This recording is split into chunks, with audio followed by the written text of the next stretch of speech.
Assalamualaikum warahmatullahi wabarakatuh. Perkenalkan, nama saya Nova HP, NIM 1914080003. Saya dari kelas Tadris IPA Fisika A dengan mata kuliahnya Biofisika. Baiklah, pada video kali ini saya akan membahas tentang biolistrik dan magnet, yang mana subtopik bahasan kita pada materi ini adalah sistem saraf neuron, konsentrasi ion, kelistrikan otot jantung, EEG dan EKG serta EMG, dan kelistrikan pada belut listrik, dan materi terakhir magnet dan kemagnetan pada tubuh. Kita masuk kepada materi yang pertama, itu adalah sistem saraf dan neuron. Sistem saraf sangat berperan penting bagi semua fungsi tubuh manusia atau fungsi tubuh makhluk hidup. Nah, sistem saraf ini terbagi menjadi dua. Apa saja itu? Yang pertama sistem saraf pusat, dan yang kedua sistem saraf otonom. Sistem saraf pusat ini terdiri dari tiga bagian. Yang pertama otak, yang kedua medula spinalis, dan yang ketiga perifer. Serat saraf ini berfungsi untuk mengatur organ dalam tubuh makhluk hidup. Struktur dasar sistem saraf ini disebut dengan neuron. Suatu sel saraf merupakan bagian terkecil dalam suatu skema saraf dan fungsinya untuk menerima.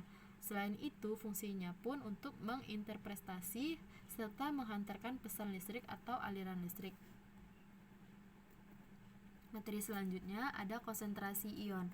Potensial pada waktu sama dengan 0, di mana ion K akan melakukan difusi dari konsentrasi tinggi ke konsentrasi rendah, sehingga pada saat konsentrasi yang tadinya rendah akan kelebihan ion positif. Maka kebalikannya juga. Materi yang ketiga ada kelistrikan otot jantung. Sel membran otot sangat berbeda dengan saraf dan otot yang bergaris. Medan magnet sekitar jantung disebabkan adanya aliran listrik jantung yang mengalami depolarisasi dan repolarisasi.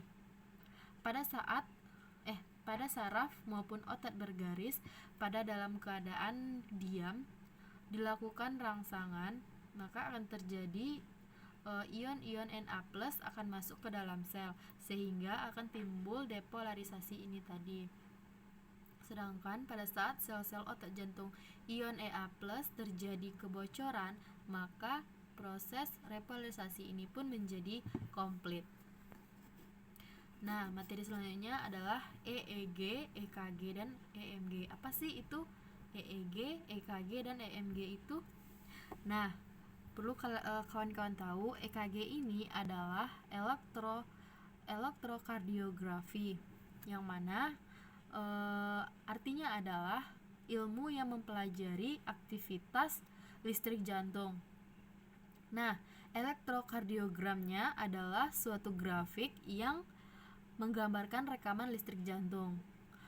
Jadi EKG ini adalah suatu metode yang untuk mempelajari kerja otot jantung, sehingga dapat membantu mendiagnosis abnormalitas jantung dan kecenderungan atau perubahan fungsi jantung. Nah, manfaat dari EKG. EKG ini sebagai nilai diagnostik pada saat keadaan klinis berikut. Yang pertama itu adalah aritmia jantung. Yang kedua, hipertrofi atrium dan ventrikel. Yang ketiga, iskemia dan infark miokard. Yang keempat, efek obat-obatan terutama digitalis dan anti-aritmia. Yang kelima, gangguan keseimbangan elektrolit. Dan yang keenam, penilaian fungsi pacu jantung. Nah, kita harus tahu bagaimana prinsip kerja dari EKG ini tadi. Aktivitas elektrik ditimbulkan oleh sel jantung sebagai ion yang bertukar melewati membran sel. Elektroda yang dapat mengantarkan aktivitas listrik dari jantung ke mesin EKG ini ditempatkan pada posisi yang strategis. Nah, itulah mengenai materi tentang EKG. Jadi EKG ini adalah elektrokardiografi, yang mana Pengertiannya adalah suatu metode untuk mempelajari kerja otot jantung sehingga dapat membantu mendiagnosis jantung dan kecenderungan atau perubahan dari fungsi jantung.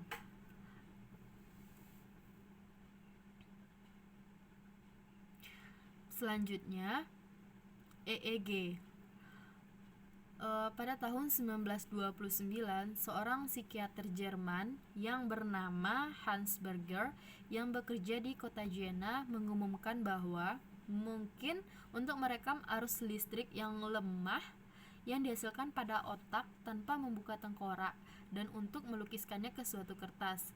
Berger ini menanamkan format perekaman yang baru ini sebagai elektroencephalogram atau EEG. Selanjutnya ada pengertiannya. Kita harus tahu apa itu EEG. Elektroencephalogram adalah suatu alat yang mempelajari gambar dari rekaman aktivitas listrik di otak, termasuk teknik perekaman EEG dan interpretasinya. Materi selanjutnya adalah EMG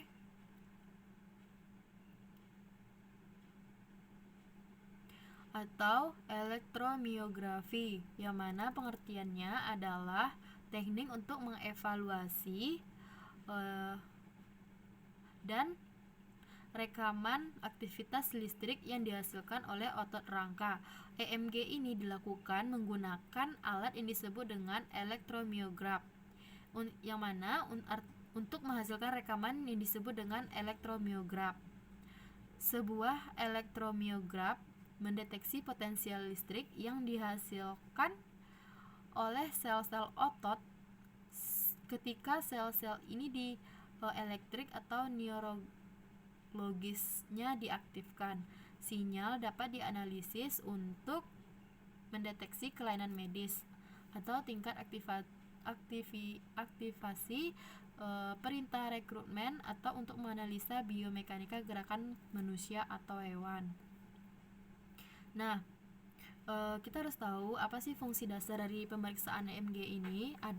Nah, fungsi dasarnya yang pertama adalah membantu membedakan antara gangguan otot primer seperti distrofi otot dengan gangguan sekunder.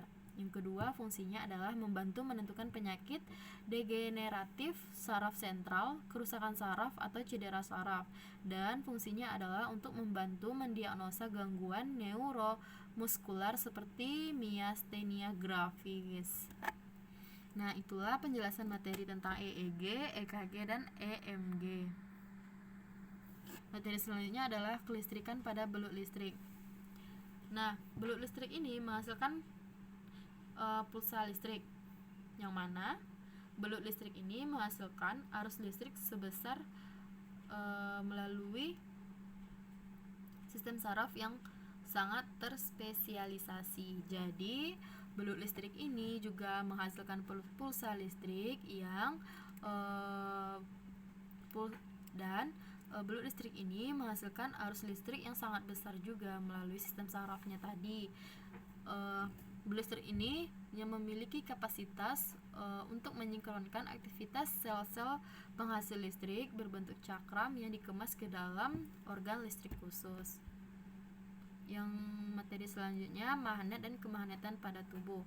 Nah, kata magnet ini berasal dari bahasa Yunani yaitu magnetis litos, yang artinya batu magnesian. Berdasarkan sifat itu adalah interaksi bahan terhadap magnet pada benda yang diklasifikasi menjadi 3 kelompok, yaitu ferromagnetik, diamagnetik, dan paramagnetik.